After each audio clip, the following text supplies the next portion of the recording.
Welcome to week 4 of distance learning in Mr. Lucas's government class. If you think these videos are awful, just wait till you see this one. So this week, after working on my graduate school paper, I decided to decompress a little bit and spend some time playing Minecraft with the boys. So me and the boys are just walking around when suddenly we come across a nice little peaceful village with peaceful villagers. Suddenly, they're attacked by these weird-looking guys who try to kill them, but we jump in and we save the day. I was hoping the villagers would cut me a trade deal. After all, I did just save their lives. But some of them refused and I got angry and attacked a few of them.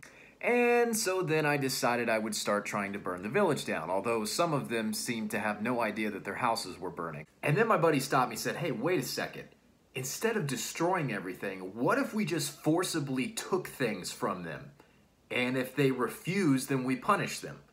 I thought, now that's not a bad idea. So in return for our protection, which they didn't really ask for, we just started taking things. Now, if we experienced resistance from, say, like a farmer who didn't really like us taking his crops, we would burn them, place them in a boat, and ship them halfway to Siberia, to make an example of them. Before I knew it, we had declared ourselves a government and justified our actions in the name of protecting the people. And the village lived peacefully and happily ever after. Now, before you call me a Stalinist dictator, think about this.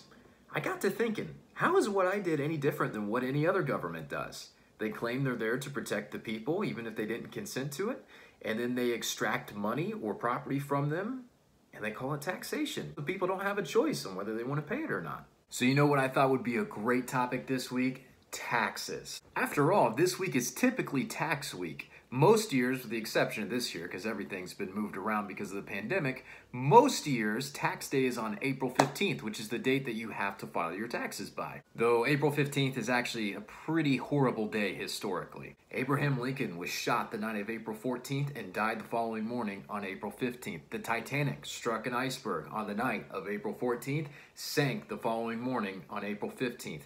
The Boston Marathon bombing occurred on April 15th, 2013. The famous Great Floods of Mississippi in 1927 happened on April 15th. Last year, the Notre Dame Cathedral caught fire on April 15th. And April 15th is tax day. Now, I know we go over taxes a little bit in class, but I never really get to spend much time on it besides describing just simply what they're for, why they exist, and it's very, very brief. As I explained in class, I can't really teach you how to do your taxes besides the broad steps I already mentioned in class because everyone's circumstances are going to be so different.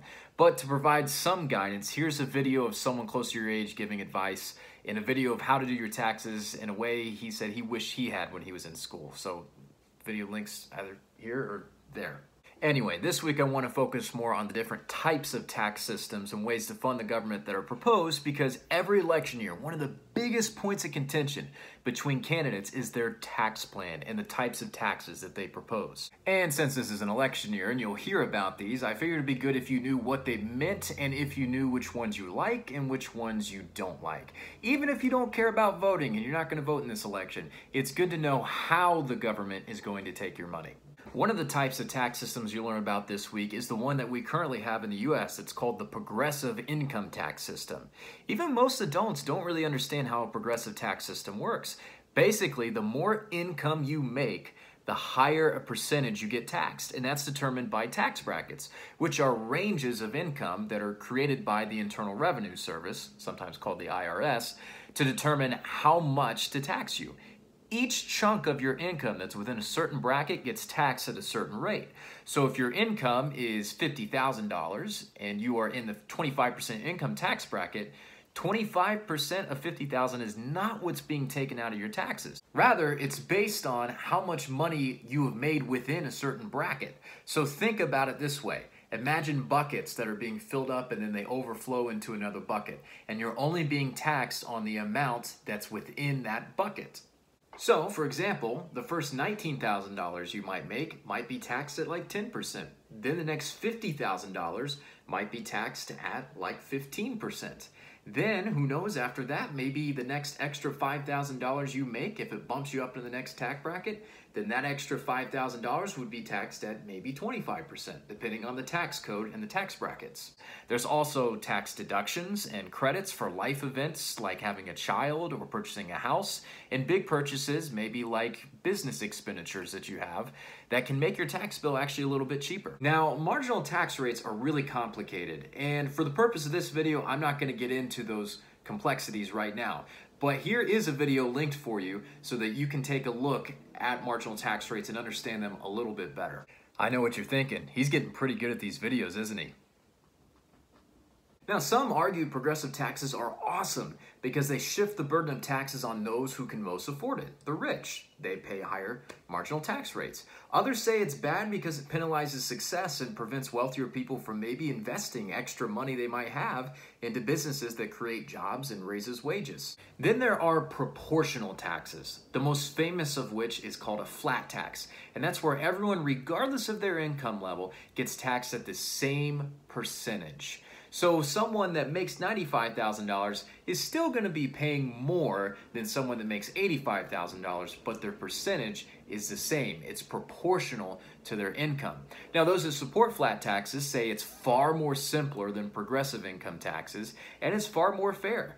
Those that are opposed to it argue that flat taxes are so simple, they take away the government's ability to incentivize certain behaviors with credits and deductions, such as donating to charity, having kids, or saving for retirement. They also might argue that because the rich make more, they should be paying a higher percentage. Then there's the value-added tax, sometimes called a consumption tax or a sales tax, which we've actually been over before.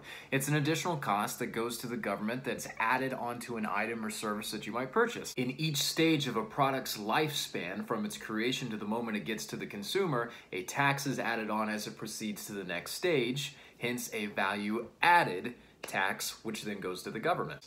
This is a type of indirect tax. Supporters of this type of a tax argue that you can be more decisive in what you choose to buy and ultimately how much in taxes you're going to pay. If the economy is good and people are buying a lot of stuff, then the government will get in more tax money, and they have an incentive to make sure the economy is good and people are going out and buying things. But opponents argue that it disproportionately hurts the poor by making things more expensive for them and causes market inefficiency by not signaling the true price of goods in a market because they have a tax added onto them. Then there's the wealth tax, which has been proposed by progressive Democrats and Democratic Socialists like Elizabeth Warren and Bernie Sanders, which taxes billionaires for every X amount of $1 billion they have above a certain threshold. Proponents say it's a great way to place the burden of taxes on the rich while redistributing that money to the poor through government services. Opponents argue it again penalizes success and prevents wealthier people from investing that extra money into businesses to create jobs, raise wages, or maybe even produce more to drop prices. It may end up causing billionaires to leave the country and take their wealth and investments with them. Lastly, there are those who say the whole concept of taxation is immoral. They emphasize that taxation is involuntary, meaning you have no choice, and the government hasn't asked you for consent to take your money. If I can't hold a gun to someone's head and take their money to give it away in their name, or I give them something they didn't even ask for in return, why can't the government do that? If it's immoral for a person to take something from someone without their consent, is it also moral for a group of people to vote to do it through someone else or a collective entity called government?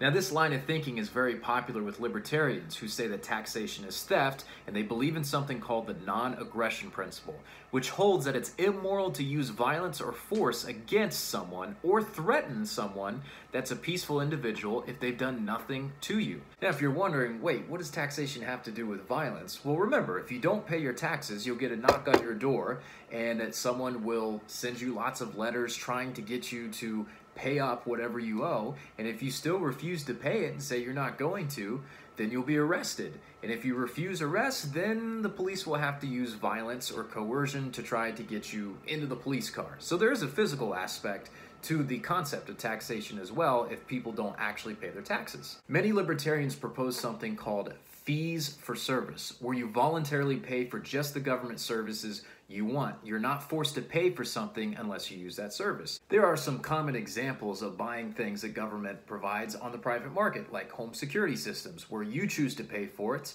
for your home, but you're not forced to pay for it for other people, and you're not forced to pay for it if you don't want it. Toll booths on privately owned roads, where you may have to stop somewhere and pay something in order to use the road or buy a pass that allows you to go through on that private roadway. Now, opponents of this argue there are some things that can't be provided in a market that are called public goods, such as national defense. Remember, the military protects the entire nation's border, so everyone benefits. And if you don't pay for it and you still benefit from the military's protection by living within the borders, you're a free rider who is reaping the benefits of something you didn't contribute to. And some people argue that's also theft. So my hope is this week you're more educated on taxes and the different proposals for how we should fund the government. So here's the assignments I want you to do this week. First thing I want you to do is a taxation Edpuzzle. It's a crash course video that goes into a little bit more detail about some of the tax proposals I just talked about. Then I want you to complete the CARES Act Google form. Mrs. Griffin put this together to kind of show you what's going on with the government right now in terms of their plan for trying to get the economy started back again. So if you've heard your parents talking about the stimulus package and about certain people getting money from the government, this is a Google form that goes through what is going to be in that act that President Trump and Congress recently signed to try to get the economy up and running again. So a little bit of current events for you this week as well. So the last thing I want you to do this week, and hopefully you're noticing a theme here, is a critical thinking question that's centered around what is the best and most fair way to fund the government? After being exposed to all these different types of tax proposals and these different tax ideas, I want you to tell me, what do you think is the best way for the government to get revenue to be able to pay for things like the military and social services? So make sure you use the resources in the Google Doc that I have there for you. Watch the videos, and they're all videos. I decided to make it a little easier for you. So each tax proposal or tax policy or non-tax policy, if you're a libertarian, has two videos that kind of help show you what it is, and they bring up arguments for that tax policy, and some of them even argue against other tax policies. So make sure you follow the rubric with that, and make sure you use the resources there in the Google Doc to help you craft a really good response for that. As always, if you need anything, feel free to contact me in Google Classroom or shoot me an email. Good luck this week.